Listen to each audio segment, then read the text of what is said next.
not a single person to speak with. And you'd think that that's just how it's always been, right? Me talking and you saying nothing. Would you think that it's exactly the same as always? Doesn't that feel like what we've already been doing? Me just talking? But it isn't, Stanley. It isn't the same at all. It isn't even close. Because I know you can't hear me once you push that button. That's what I'm realizing now, Stanley. I'm realizing that I needed to know that someone was listening.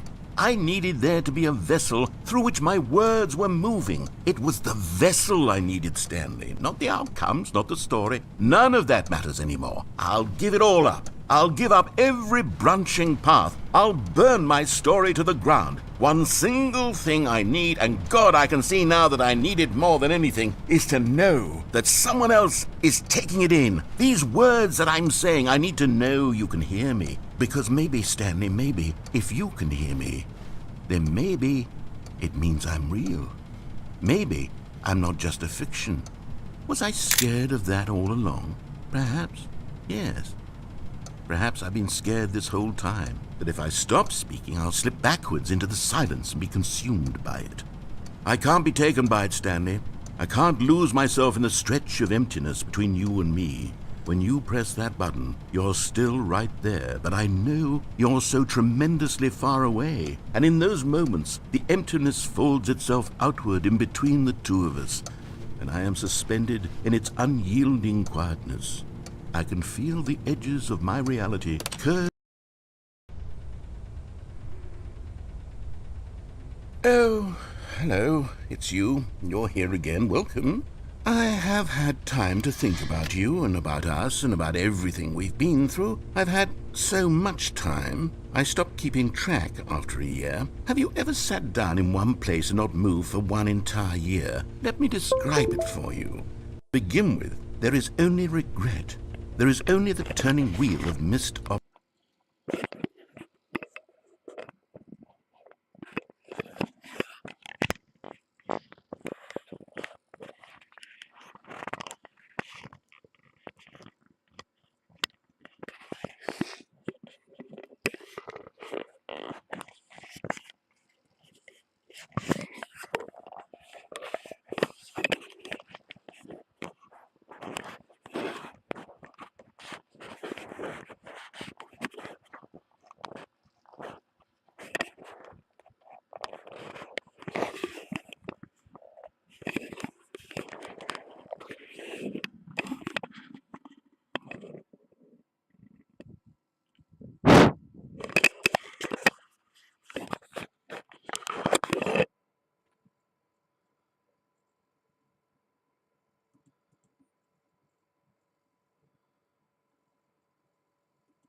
opportunities. I felt nothing at all but regret for the longest time, Stanley. Days, months.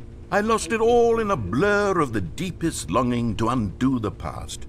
And when that feeling had begun to subside, what took its place is what I can only describe as the collapse of every moment I have ever experienced my entire life. All of them collapsed down into a single instant.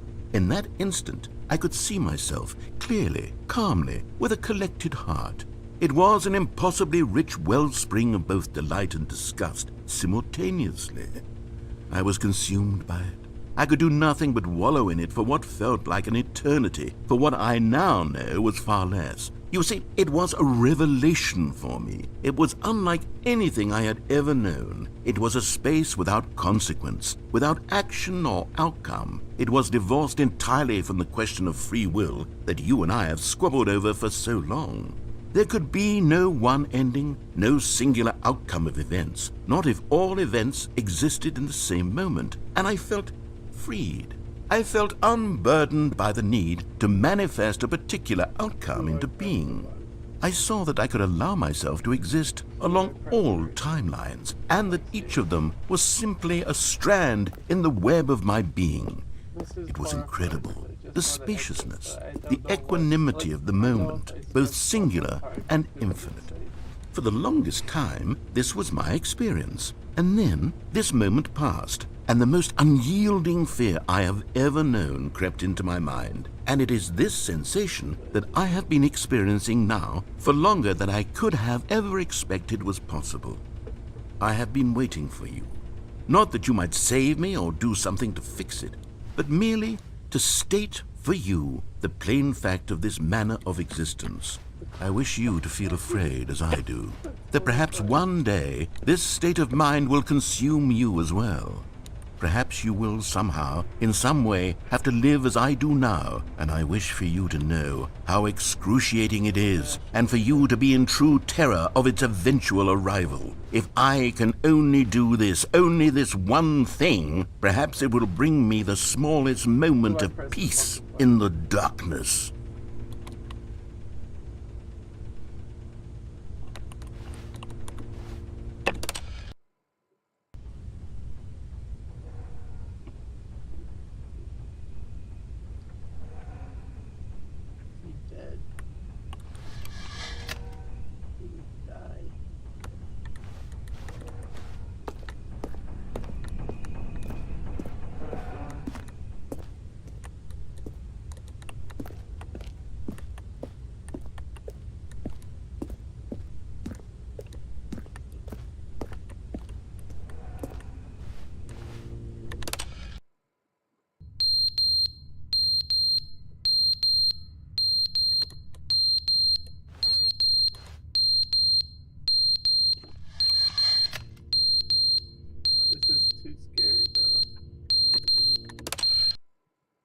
But they didn't understand the game was never meant to be funny. It was meant to have a point. It was meant to speak to the human condition. But where are the jokes? Where are the jokes? They bemoaned, they screamed, they gnashed their teeth and said, entertain us. It wasn't enough. They had to leave a pathetic little thumbs-down review and make all of their pitiful demands. But then, he's talking too much, they said. First,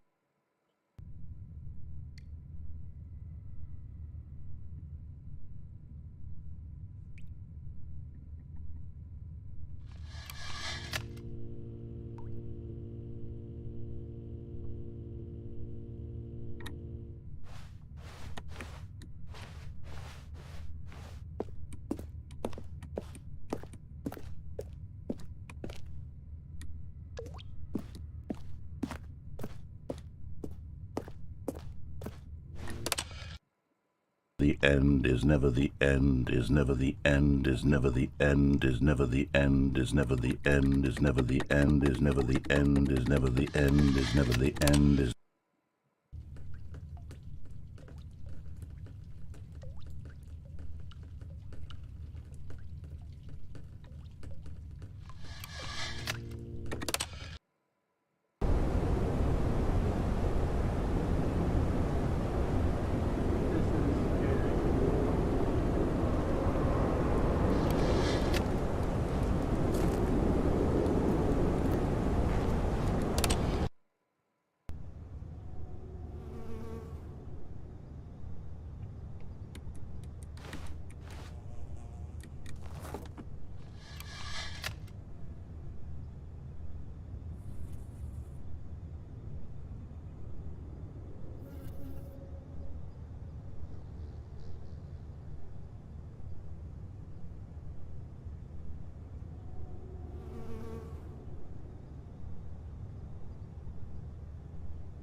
All of his co-workers were gone.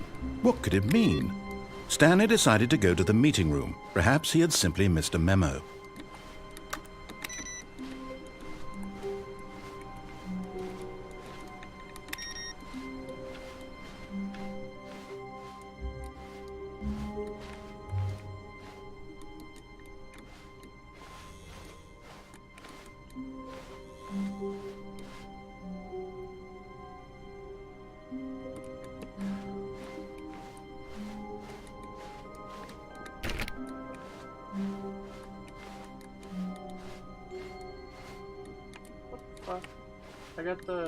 I got the weird. When Stanley came to a set of 2 open doors, he entered the door on his left.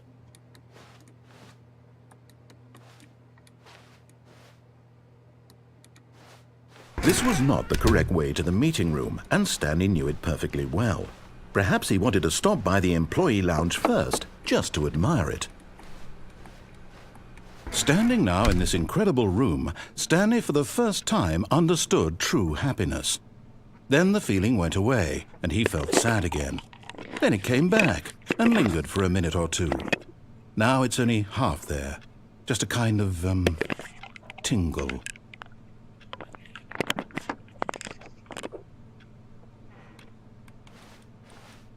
But eager to get back to business, Stanley took the first open door on his left.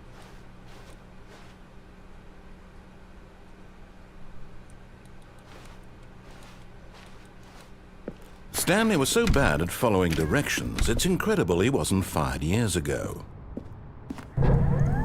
Look, Stanley, I think perhaps we've gotten off on the wrong foot here. I'm not your enemy, really, I'm not.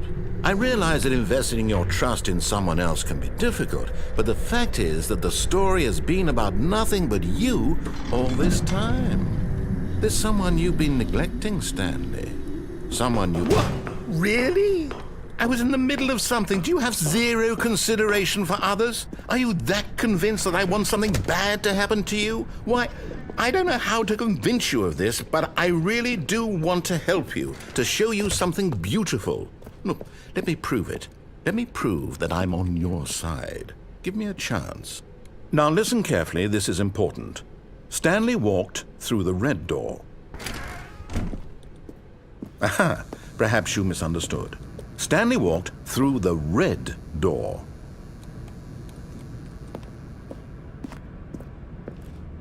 I still don't think we're communicating properly. Stanley walked through the red door. All right, fine, go ahead, Stanley. You want to know so badly what's out there? You want to find out what lies at the end of this road you've chosen? Well, don't let me stop you. You see? There's nothing here. I haven't even finished building this section of the map, because you were never supposed to be here in the first place. Broken rooms, exposed developer textures. Is this what you had wanted? Was it worth ruining the entire story I had written out specifically for you? Do you not think I put a lot of time into that? Because I did. And in the end, it was all for nothing, because this is what you wanted to see.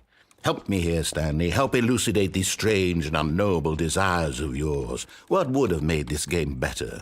What did you want to see? Vehicles? Skill trees? Work with me. You've given me absolutely nothing so far. Tell you what, let me take a stab in the dark at a new design, and you can give me some feedback. There we go. A third option. This already feels leaps ahead of where we were before. Go ahead, Stanley. Take it for a spin.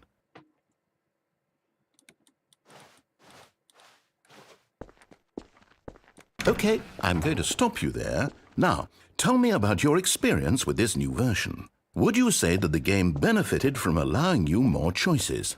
Feel free to be honest. I'm looking for some real critical feedback here. Okay, so we're getting somewhere. Clearly there's something here that speaks to you. If I can be honest here, I really don't have any idea where I'm going with this. This whole third door thing was just a stab in the dark.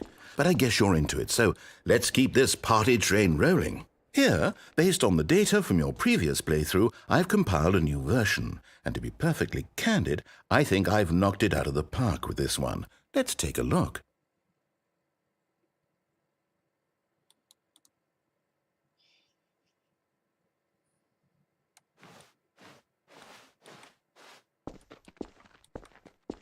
Now, would you say that competitive leaderboard helped you feel motivated to keep walking through doors? Again, honest answers, please.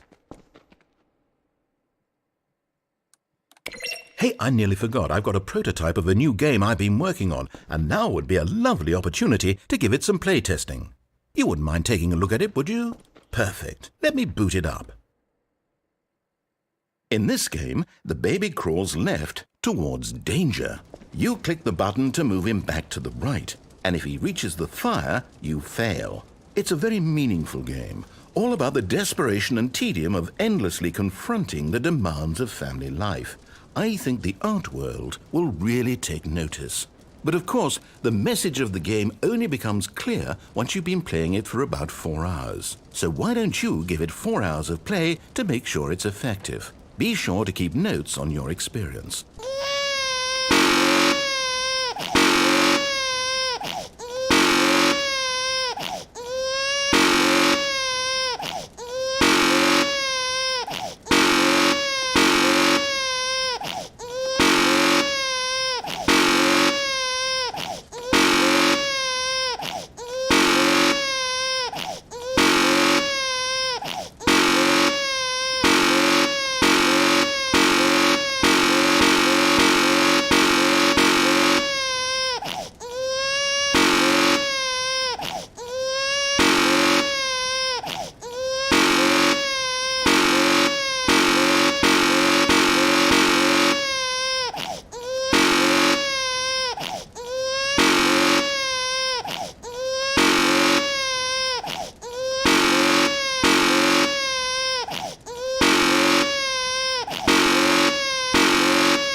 Did you do it because you hate babies or purely to spite me? Because if it's the latter, well, I don't know what to do. I'm completely out of ideas. I can't think of a single thing that might improve the experience for me. I'm not even going to try. I'm out, I'm done. It's over. Thank you for playing. Your input was extremely valuable. Oh, hey, since my game was so awful, why don't we play someone else's game, just to ease the pain? Let's see. What do we have here? Yes, this seems like it'll work. Let's give it a shot. Aha! Fascinating. What do you think this game is about, Stanley? What's our backstory? What is our motivation? Well, it seems obvious to me that you are meant to play as a creepy man spying on innocent civilians below you from up high in your creep tower, perhaps for some sort of twisted erotic purpose. Yes, that must be it. What a fascinating venture into the experience of total mental depravity. So far, I love everything about this game, Stanley. And it seems there's even more. Come, let's venture outward and see what else is out there.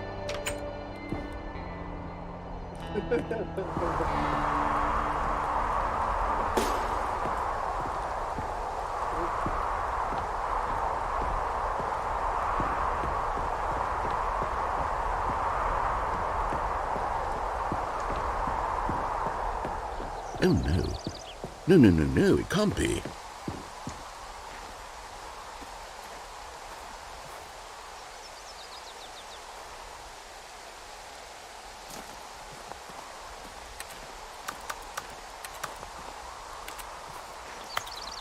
It is.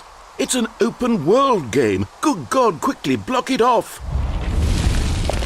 Oh, thank goodness, Stanley. What a close call.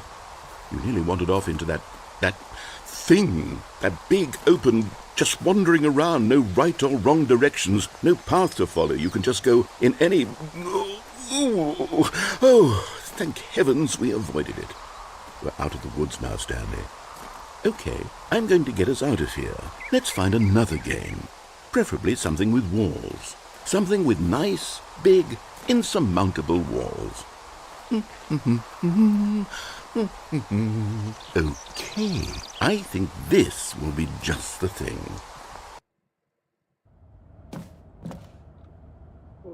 Wonderful. See, this is exactly what I had in mind. Just a nice big box for you to run around in. There isn't any possibility that you could get lost here. Now this is game design. Stanley, if you manage to get lost in this game, I will be phenomenally impressed. Okay, so what exactly do we do here? Let's see. There are lots of cars here in the back, but obviously there's no racetrack. Okay, I'm seeing that there's a ball of some kind back here. Is this game sports ball? Stanley, I think it's sports ball. Oh, what fun. We shall run the bases and do a touchdown together. Yes, I think surely we must. Okay, Stanley, here's the ball. Have fun.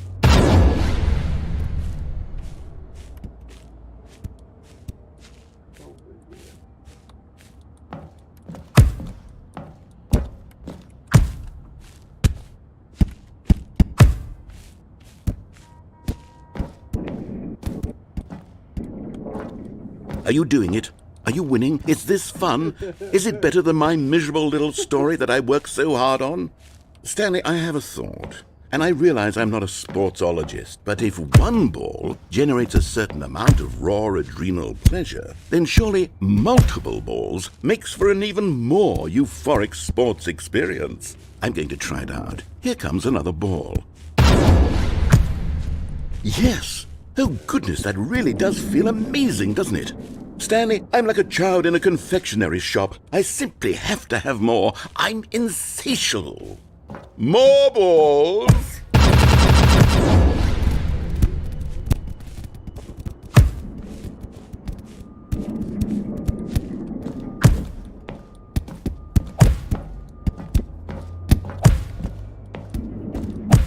Are you enjoying this, Stanley? Are you having fun? Is this a real video game? Well, I sure hope you're having a good time, because guess what? It's over. That's right. Your little fun comes to an end. This is my game, and what I say goes. You get to have fun when I let you, Stanley. Besides, you need someone like me to set boundaries for you. Without rules or boundaries, video games are nothing. Yes, that's what I am. I'm structure. I'm your sense of purpose. And since you decided you didn't want to play my game, now I don't want to play with you either. So, goodbye, Stanley. I'm leaving. See how you like it when I'm not around to set the rules. Somehow, I don't think you'll enjoy it as much, but who knows? You're an inventive kid. You'll come up with something. After all, you're the one who knows best. Take care, Stanley. Did he quit? He quit. Should I kill myself?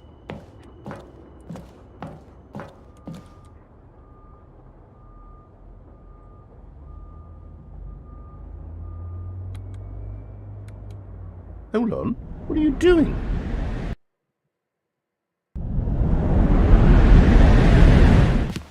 Stanley, don't do that. I can't follow you there. I can't help you. How will you write a story without me? You can't do it. You know that. Stanley, come back. Oh my god.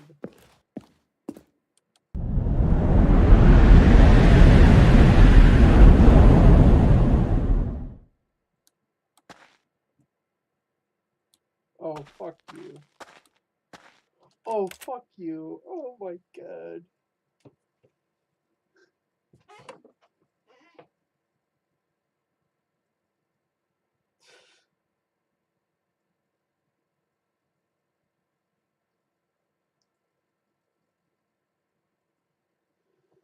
Oh my god.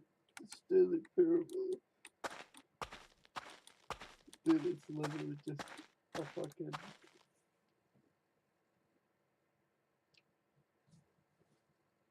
Oh my god, this is horrible. There's no sound at all. Absolutely none.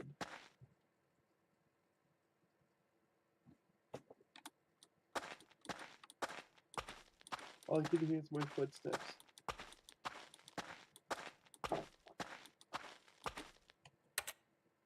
What the fuck is that?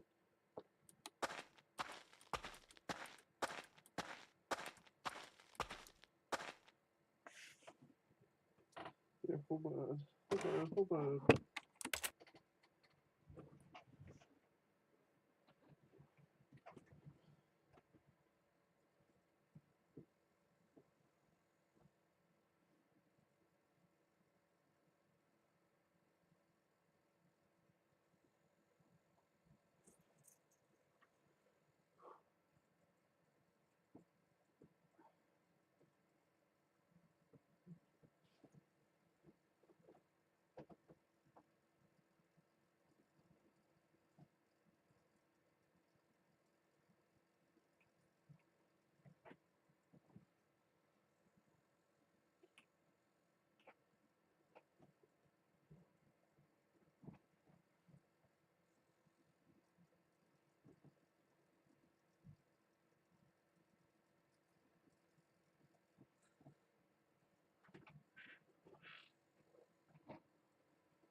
Okay.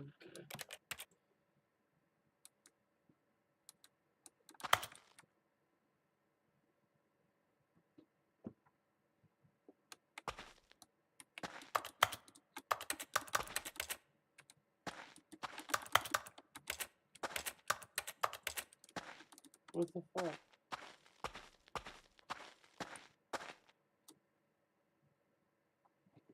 I wonder what he found.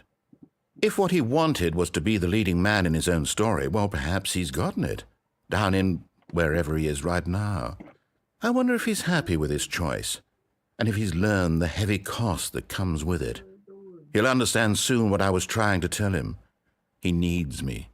Someone who will wrap everything up at the end, to make sense out of the chaos and the fear and the confusion. That's who I am. That is what I mean to this world. Oh, yes. Yes, I'll be back. There's no other way. Once this ends, after it all comes to a close, then I'll be back. The end will be here soon. Very soon. I can wait. What the fuck?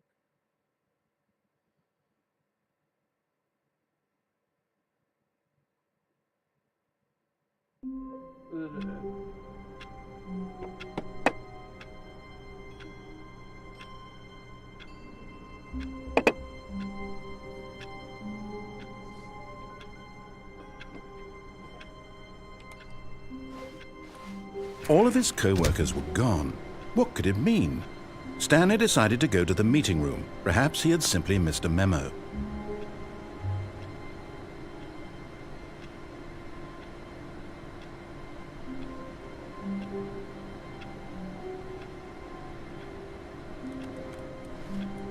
No matter how hard Stanley looked, he couldn't find a trace of his co-workers.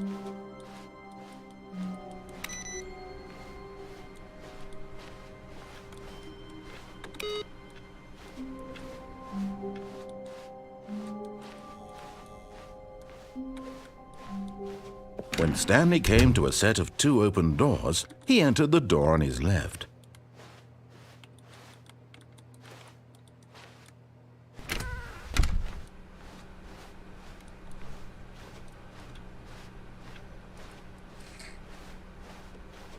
Yet there was not a single person here either.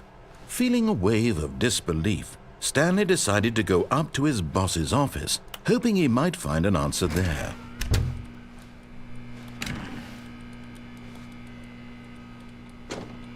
Oh, no. Oh, no, no, no, no, no, no, no, no, no, no, not again. I won't be part of this. I'm not going to encourage you. I'm not going to say anything at all.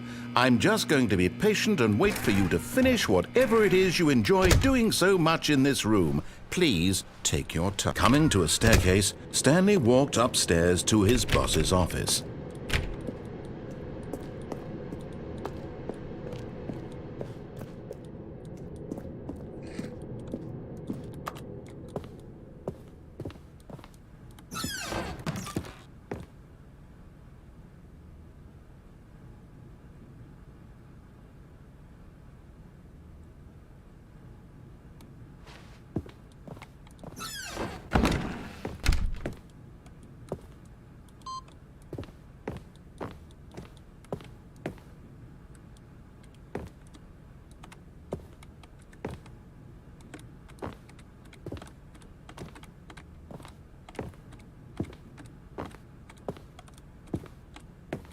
Stepping into his manager's office, Stanley was once again stunned to discover not an indication of any human life. What could it mean? Stanley wondered aloud to nobody. He began wildly tearing through papers on the boss's desk, pulling books off the shelf, looking behind paintings, desperate for clues to his situation. But his attention was caught by a keypad behind the boss's desk. What could its purpose be? In fact, this keypad guarded the terrible secret that lay buried below his feet. And so the boss had assigned it an extra secret PIN number, 2845. But of course, yet incredibly, by simply pushing random buttons on the keypad, Stanley happened to input the correct code by sheer luck. Amazing. He stepped into the newly opened passageway.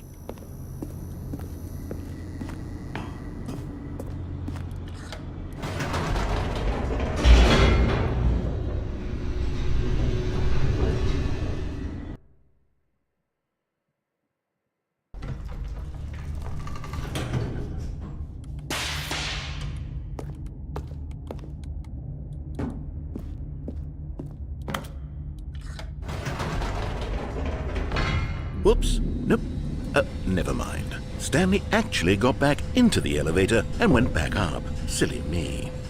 Why did Stanley do that when he knew that it would just lead back to his boss's office? Well, that's a great question. I just can't wait to find out.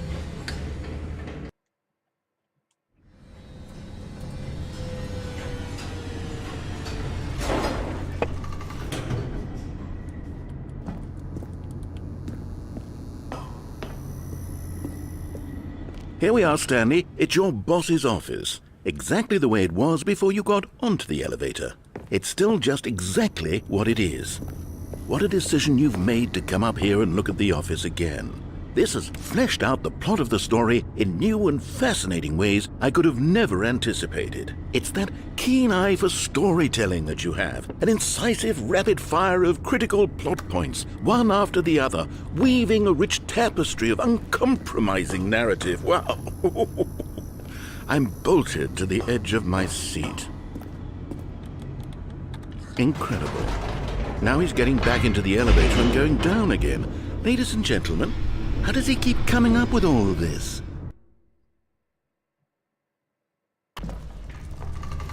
Surely this time Stanley will walk forward into the spooky corridor, won't he? Stanley walked straight ahead through the large door that read Mind Control Facility.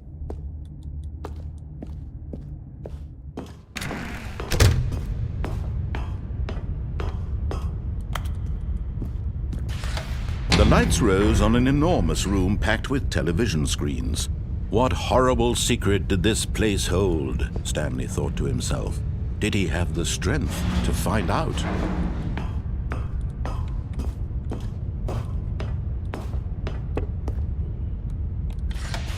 Now the monitors jumped to life, their true nature revealed. Each bore the number of an employee in the building, Stanley's co-workers.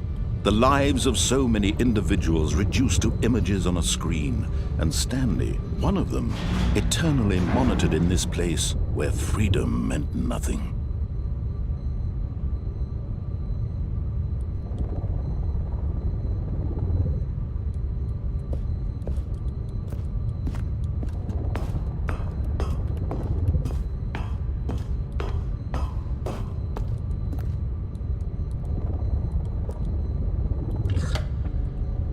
This mind control facility, it was too horrible to believe. It couldn't be true. Had Stanley really been under someone's control all this time? Was this the only reason he was happy with his boring job? That his emotions had been manipulated to accept it blindly? No, he refused to believe it. He couldn't accept it. His own life in someone else's control? Never! It was unthinkable. Wasn't it? Was it even possible? Had he truly spent his entire life utterly blind to the world? But here was the proof. The heart of the operation. Controls labeled with emotions. Happy, or sad, or content. Walking, eating, working. All of it monitored and commanded from this very place. And as the cold reality of his past began to sink in, Stanley decided that this machinery would never again exert its terrible power over another human life. For he would dismantle the controls once and for all.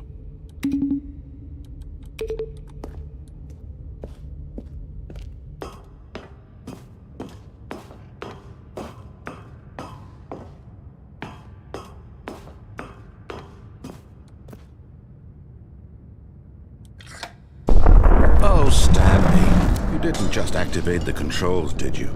After they kept you enslaved all these years, you go and you try to take control of the machine for yourself. Is that what you wanted? Control?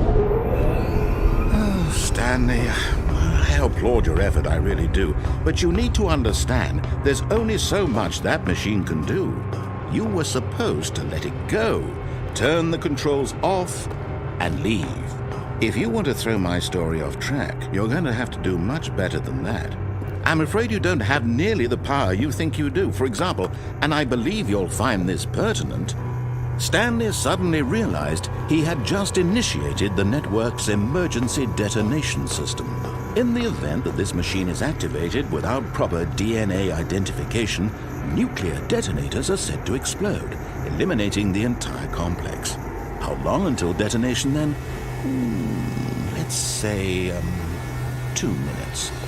Now this is making things a little more fun, isn't it, Stanley? It's your time to shine. You are the star. It's your story now. Shape it to your heart's desires. Oh, this is much better than what I had in mind. What a shame we have so little time left to enjoy it. Mere moments until the bomb goes off. But what precious moments each one of them is. More time to talk about you, about me, where we're going, what all this means. I barely know where to start. What's that? You'd like to know where your co-workers are? A moment of solace before you're obliterated? All right, I'm in a good mood. You're going to die anyway. I'll tell you exactly what happened to them. I erased them. I turned off the machine. I set you free. Of course, that was merely in this instance of the story. Sometimes when I tell it, I simply let you sit there in your office forever, pushing buttons endlessly and then dying alone. Other times, I let the office sink into the ground, swallowing everyone inside, or I let it burn to a crisp. I have to say this, though, this version of events has been rather amusing. Watching you try to make sense of everything and take back the control wrested away from you, it's quite rich. I almost hate to see it go. But I'm sure whatever I come up with on the next go-around will be even better. My goodness, only 34 seconds left. But I'm enjoying this so much. You know what? To hell with it. I'm going to put some extra time on the clock. Why not? These are precious additional seconds, Stanley. Time doesn't grow on trees. Oh dear me, what's the matter, Stanley? Is it that you have no idea where you're going or what you're supposed to be doing right now? Or did you just assume when you saw that timer that something in this room was capable of turning it off? I mean, look at you. Running from button to button, screen to screen, clicking on every little thing in this room. These numbered buttons, no, these colored ones. Or maybe this big red button, or this door. Everything, anything, something here will save me. Why would you think that, Stanley? That this video game can be beaten? Won? Solved? Do you have any idea what your purpose in this place is? Stanley, you're in for quite a disappointment. But here's a spoiler for you. That timer isn't a catalyst to keep the action moving along. It's just seconds ticking away to your death. You're only still playing instead of watching a cutscene because I want to watch you for every moment that you're powerless, to see you made humble. This is not a challenge, it's a tragedy. You wanted to control this world, that's fine. But I'm going to destroy it first, so you can't. Take a look at the clock, Stanley. That's 30 seconds you have left to struggle. 30 seconds until a big boom and then nothing. No ending here, just you being blown to pieces. Will you cling desperately to your frail life, or will you let it go peacefully? Another choice. Make it count, or don't. It's all the same to me, all a part of the joke. And believe me, I will be laughing at every second of your inevitable life from the moment we fade in until the moment I say, happily ever after.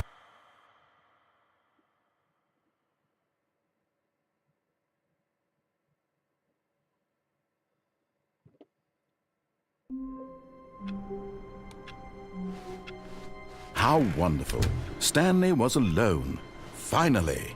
This is great, he thought to himself. This is what I've wanted all along. I got what I wanted.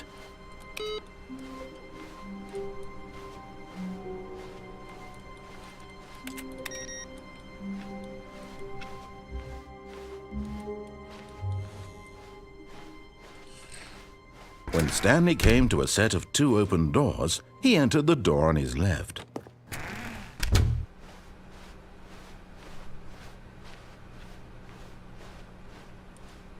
Yet there was not a single person here either. Feeling a wave of disbelief, Stanley decided to go up to his boss's office, hoping he might find an answer there.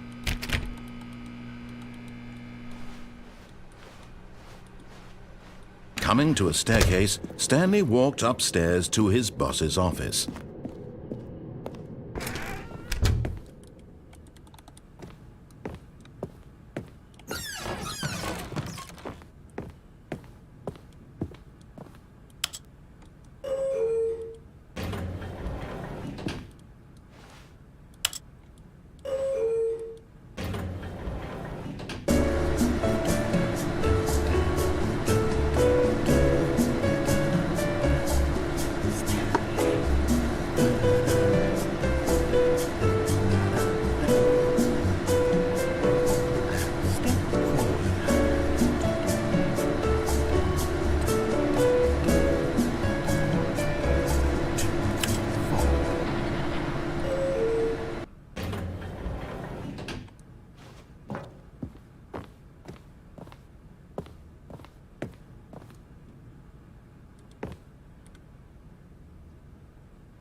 The moment he entered his manager's office, Stanley froze in his tracks.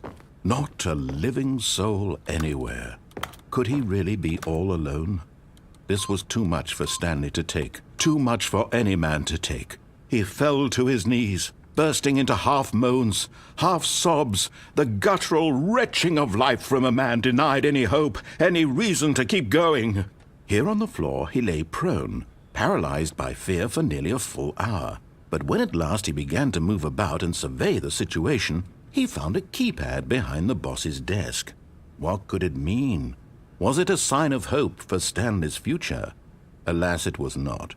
For although this keypad guarded the terrible secret of Stanley's past, it had been assigned a 4-digit code so devious and so random that no man could ever hope to guess it.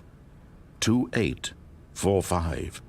Statistically, yet incredibly, by simply pushing random buttons on the keypad, Stanley happened to input the correct code by sheer luck. Amazing. He stepped into the newly opened passageway.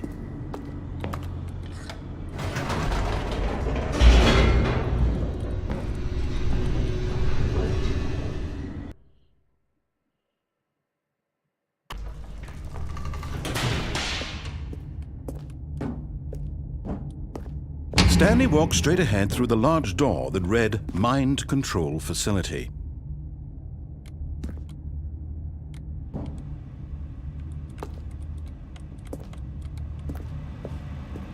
Although this passageway had the word escape written on it, the truth was that at the end of this hall, Stanley would meet his violent death.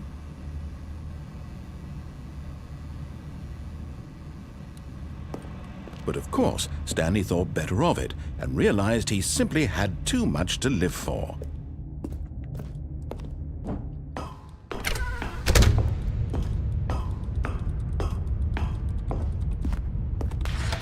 The lights rose on an enormous room packed with television screens. What horrible secret did this place hold? Stanley thought to himself. Did he have the strength to find out?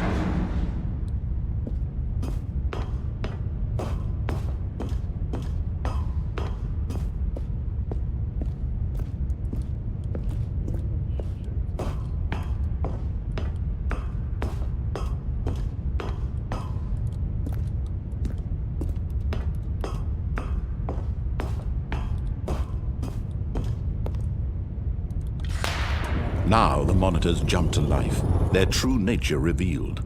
Each bore the number of an employee in the building, Stanley's co-workers. The lives of so many individuals reduced to images on a screen, and Stanley, one of them, eternally monitored in this place where freedom meant nothing.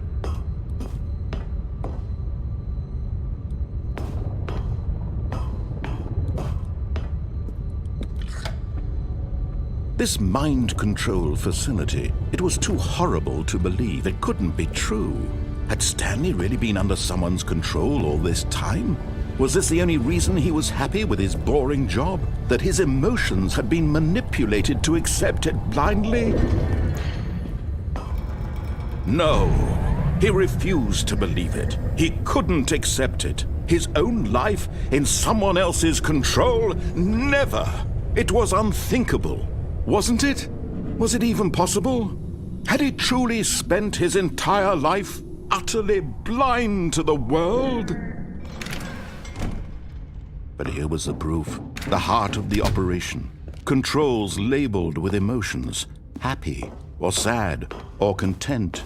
Walking, eating, working, all of it monitored and commanded from this very place. And as the cold reality of his past began to sink in, Stanley decided that this machinery would never again exert its terrible power over another human life.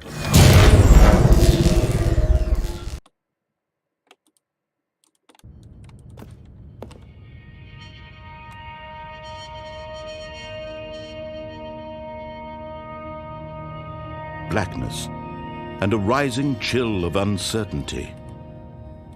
Was it over?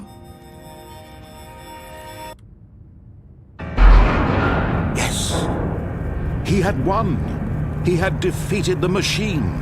Unshackled himself from someone else's command. Freedom was mere moments away. And yet, even as the immense door slowly opened, Stanley reflected on how many puzzles still lay unsolved. Where had his co-workers gone? How had he been freed from the machine's grasp? What other mysteries did this strange building hold? But as sunlight streamed into the chamber, he realized none of this mattered to him, for it was not knowledge or even power that he had been seeking, but happiness. Perhaps his goal had not been to understand, but to let go. No longer would anyone tell him where to go, what to do, or how to feel. Whatever life he lives, it will be his. And that was all he needed to know. It was perhaps the only thing worth knowing. Stanley stepped through the open door.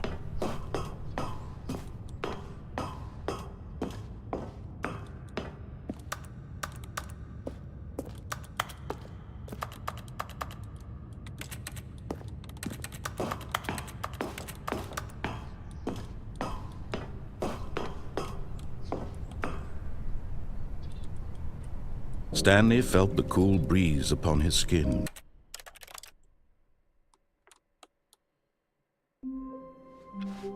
All of his co-workers were gone. What could it mean? Stanley decided to go to the meeting room. Perhaps he had simply missed a memo.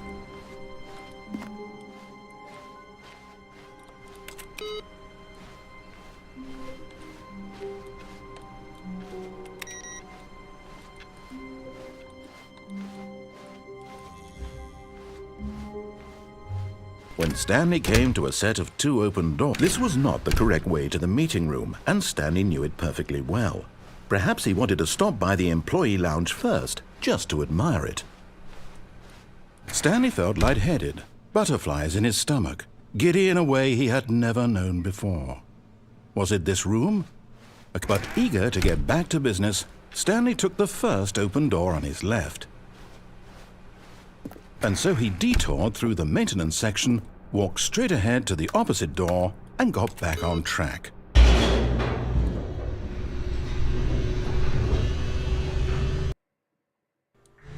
But Stanley didn't want to go back to the office.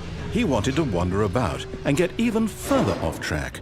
So now in order to get back, he needed to go, from here it's, left. Oh, no, it's to the right, my mistake. No, not the right. Why would I have ever said it was to the right? What was I thinking? It's clearly... Oh dear, would you hold on for a minute, please? Now, let's see. We went down right, left, down, left, right. Yep, okay, yes. I've got it now. This story is absolutely, definitely this way.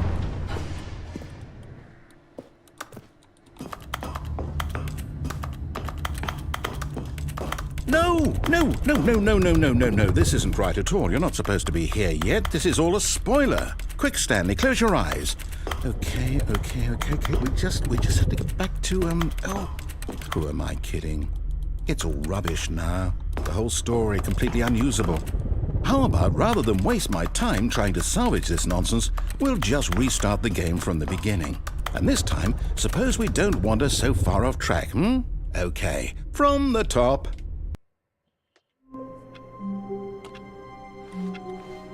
All of his co-workers were gone. What could it mean? Stanley decided to go to the meeting room. Perhaps he had simply missed a memo.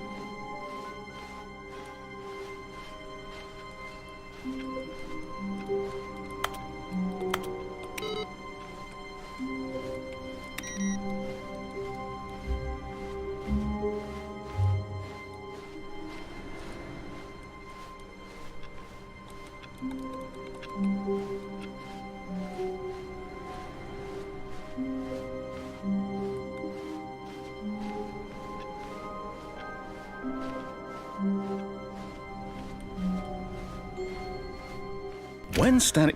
Wait, what? No, I restarted. I swear I definitely restarted the game over, completely fresh. Everything should be... Oh, did something change? Stanley, did you change anything when we were back in that room with all the monitors? Did you move the story somewhere or... Hold on. Why am I asking you? I'm the one who wrote the story. It was right here just a minute ago. I know for sure that it's here somewhere. Okay, then. It's an adventure. Come, Stanley. Let's find the story.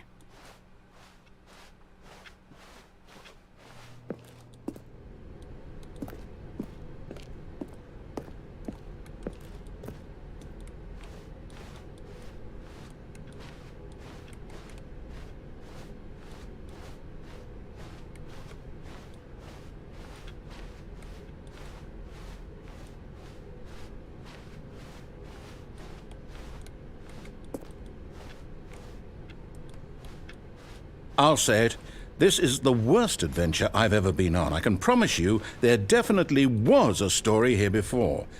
Do we need to restart the game again? Well, I find it unlikely that we'll ever progress by starting over and over again, but it's got to be better than this. Okay, let's give it a shot. Why not? All of his co-workers were gone. What could it mean?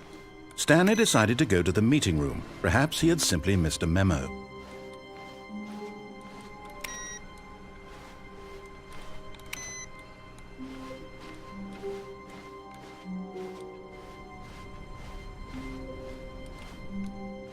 Okay, yep, it's worse. I might be remembering this wrong. It's possible the story is back where we just came from. Why don't we go back the other direction and see if we missed anything?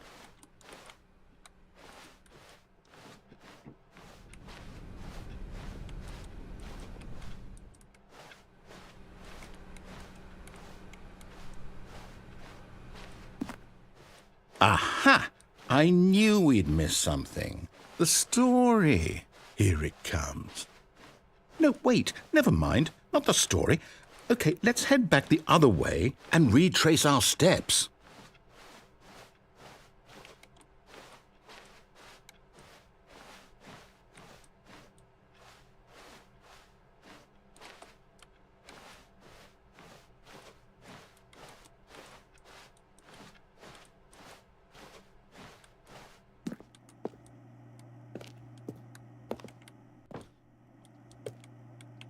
Now this... Well, I'll be honest, I don't recognize this place at all. Is this the story? I don't think so. I can't quite recall, but I believe my story took place in an office building. Is that correct? Do you remember, Stanley? Well, do you know what? Since I've completely forgotten what we were supposed to be doing, how about this? You win! Congratulations! I know you put in a lot of hard work, and it really paid off, so good job. Oh, no.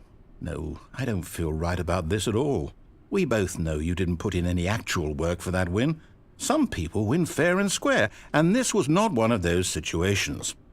Okay, I'm getting weirded out by whatever this place is. I don't care what might happen this time. I have to restart.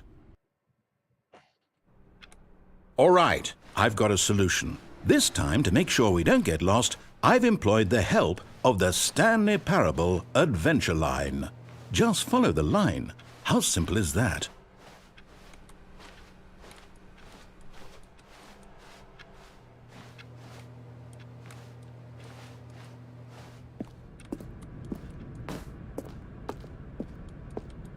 You see?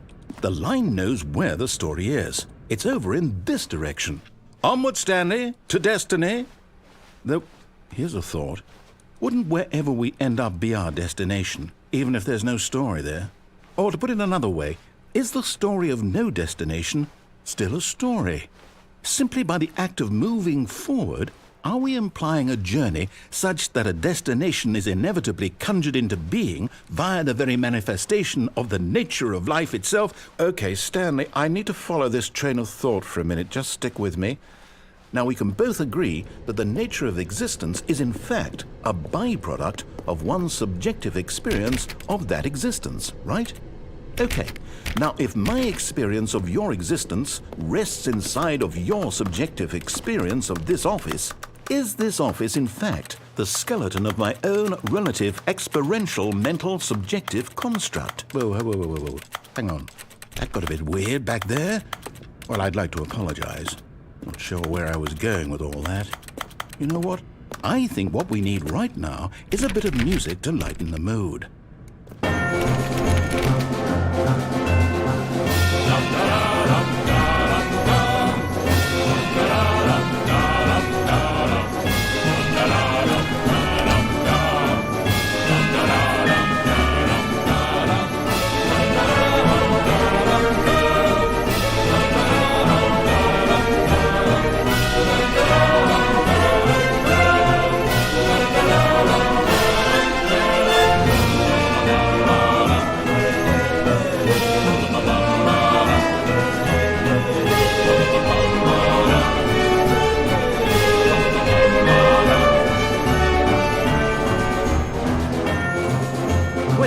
Cut the music, go back and look at that fern.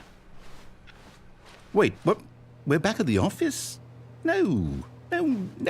Line, you do know we're looking for the Stanley Parable, right? The story? Is any of this ringing a bell?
Oh, no, not again, Line. How could you have done this to us? And after we trusted you, after everything we've been through, you... Oh, I can't take this anymore. To hell with it. Restart.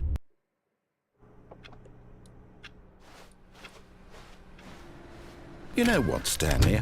I say forget the adventure line. What's it ever done for us? We're intelligent people, right? Why can't we make up our own story? Something exciting, daring, mysterious. Ooh, this all sounds perfectly doable. Why don't we simply start wandering in, well, I don't know. How about this direction? Now, yes, this is exciting. Just me and Stanley forging a new path, a new story. Well, it could be anything. What do you want our story to be? Go wild. Use your imagination. Whatever it might be, Stanley, I'm ready for it.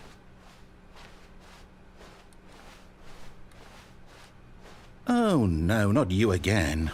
Stanley, I'd also like to veto the line from having any role in our awesome new story. No lines or monitor rooms.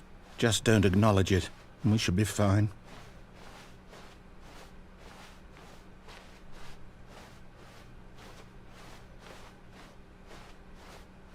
Ah, a choice.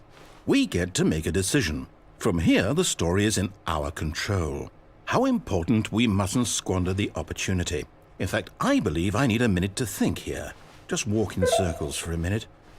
Okay, so I know that each door has to lead somewhere, which means that somewhere, the place where we're trying to go, there must be a reverse door that leads here. And that in turn means that our destination corresponds with the counter-inverted reverse door's origin. So starting from the right, let us ask, will taking the right door lead us to where we're going? And since the answer is clearly yes, then by all accounts, the door on the right is the correct one. Another victory for logic. Come, Stanley, our destiny awaits.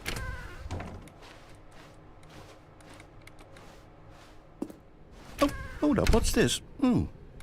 The confusion ending. You're telling me that's what this is? It's all one giant ending? And we're supposed to restart the game, what, eight times? That's really how all this goes? It's all determined? So now, according to the schedule, I restart again. Then what? Am I just supposed to forget? Well, what if I don't want to forget? My mind goes blank simply because it's written here on this thing, wall. Well, who consulted me? Why don't I get to decide? Why don't I get a say in all of this? Is it really... No, it can't be. I don't want it to be. I don't want the game to keep restarting. I don't want to forget what's going on. I don't want to be trapped like this. I won't restart the game. I won't do it. I won't do it. I won't do it. And the timer stopped? Does that mean, did we do it? Did we break the cycle? The, whatever it is that made this schedule? How would we even know? Will someone come for us? Will something happen? So, okay. I guess now we just wait, you know. I suppose in some way that this is a kind of story, wouldn't you agree? I'm not quite sure if we're in the destination or the journey, though they're always saying that life is about the journey and not the destination. So I hope that's where we are right now. We'll find out, won't we? Eventually. Well, in the meantime, if you...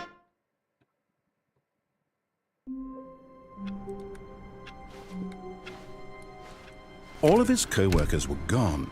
What could it mean? Stanley decided to go to the meeting room. Perhaps he had simply missed a memo. No matter how hard Stanley looked, he couldn't find a trace of his co-workers. Stanley went around touching every little thing in the office, but it didn't make a single difference, nor did it advance the story in any way.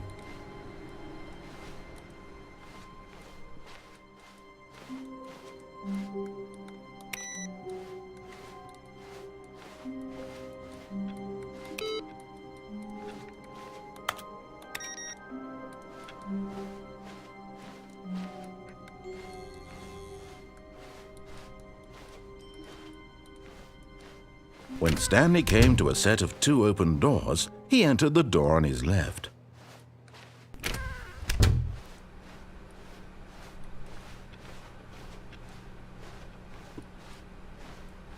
Yet there was not a single person here either. Feeling a wave of disbelief, Stanley decided to go up to his boss's office, hoping he might. Coming to a staircase, Stanley walked upstairs to his boss's office. But Stanley just couldn't do it. He considered the possibility of facing his boss. Admitting he had left his post during work hours, he might be fired for that. And in such a competitive economy, why had he taken that risk? All because he believed everyone had vanished. His boss would think he was crazy. And then something occurred to Stanley. Maybe, he thought to himself, maybe I am crazy. All of my co-workers blinking mysteriously out of existence in a single moment for no reason at all. None of it made any logical sense. And as Stanley pondered this, he began to make other strange observations. For example, why couldn't he see his feet when he looked down? Why did doors close automatically behind him wherever he went? And for that matter, these rooms were starting to look pretty familiar. Were they simply repeating? No, Stanley said to himself, this is all too strange. This can't be real. And at last, he came to the conclusion that had been on the tip of his tongue. He just hadn't found the words for it. "I'm dreaming!" he yelled. "This is all a dream." Oh, what a relief Stanley felt to have finally found an answer, an explanation. His co-workers weren't actually gone. He wasn't going to lose his job. He wasn't crazy after all. And he thought to himself, I suppose I'll wake up soon. I'll have to go back to my boring real-life job pushing buttons. I may as well enjoy this while I'm still lucid. So he imagined himself flying and began to gently float above the ground. Then he imagined himself soaring through space on a magical starfield, and it too appeared. It was so much fun, and Stanley marveled that he had still not woken up. How was he remaining so lucid? And then perhaps the strangest question of them all entered Stanley's head. One he was amazed he hadn't asked himself sooner. Why is there a voice in my head dictating everything that I'm doing and thinking? Now the voice was describing itself being considered by Stanley, who found it particularly strange. I'm dreaming about a voice describing me, thinking about how it's describing my thoughts, he thought. And while he thought it all very odd and wondered if this voice spoke to all people in their dreams, the truth was that, of course, this was not a dream. How could it be? Was Stanley simply deceiving himself, believing that if he's asleep, he doesn't have to take responsibility for himself? Stanley is as awake right now as he's ever been in his life. Now, hearing the voice speak these words was quite a shock to Stanley. After all, he knew for certain, beyond a doubt, that this was in fact a dream. Did the voice not see him float and make the magical stars just a moment ago? How else would the voice explain all that? This voice was a part of himself too. Surely, if he could just... He would prove it. He would prove that he was in control, that this was a dream. So he closed his eyes gently, and he invited himself to wake up. He felt the cool weight of the blanket on his skin, the press of the mattress on his back, the fresh air of a world outside this one. Let me wake up, he thought to himself. I'm through with this dream. I wish it to be over. Let me go back to my job. Let me continue pushing the buttons. Please, it's all I want. I want my apartment and my wife and my job. All I want is my life exactly the way it's always been. My life is normal. I am normal. Everything will be fine. I am okay.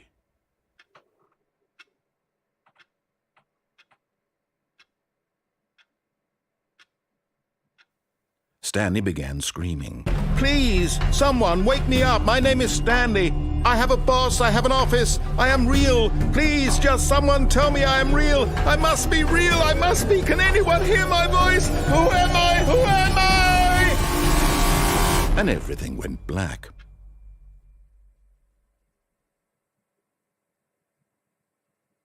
This is the story of a woman named Mariella.